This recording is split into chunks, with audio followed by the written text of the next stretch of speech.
ANNO Mutationem is the first game made by Chinese indie developers Thinking Stars.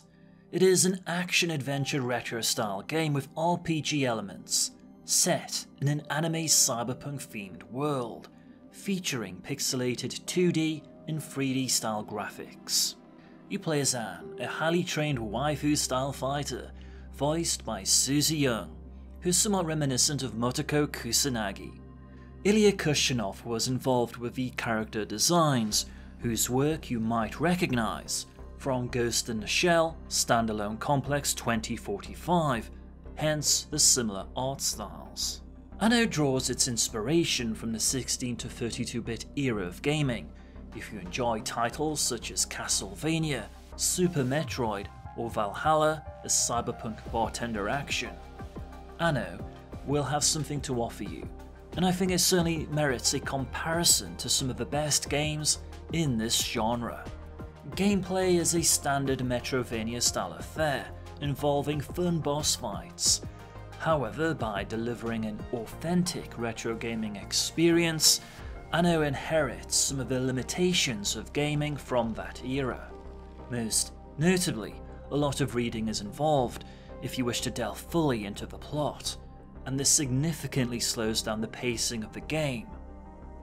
It can be quite easy to miss items if you do not pay close attention to your surroundings, and while exploring the various cities, Anne's movement is somewhat slow.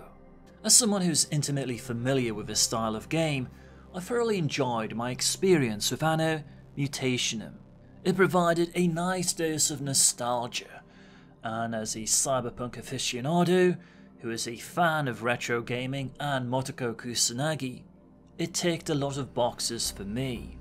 At the time of doing this review, I probably had more fun with this game than any other new release so far in 2022.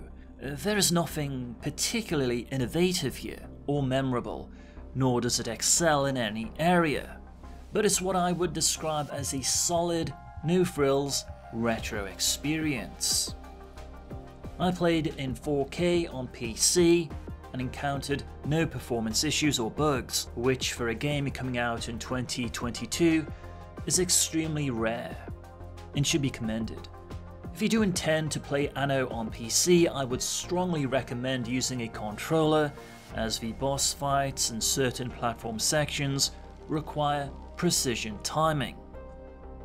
It took me about 33 hours to complete the game, albeit I did spend a lot of time just testing various things and hunting down achievements, as I tried to 100% a game prior to reviewing.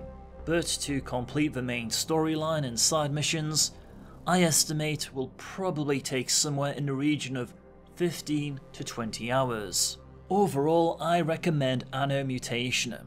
It's a fun cyberpunk style game, and it should provide good value for money if you are experienced with retro gaming.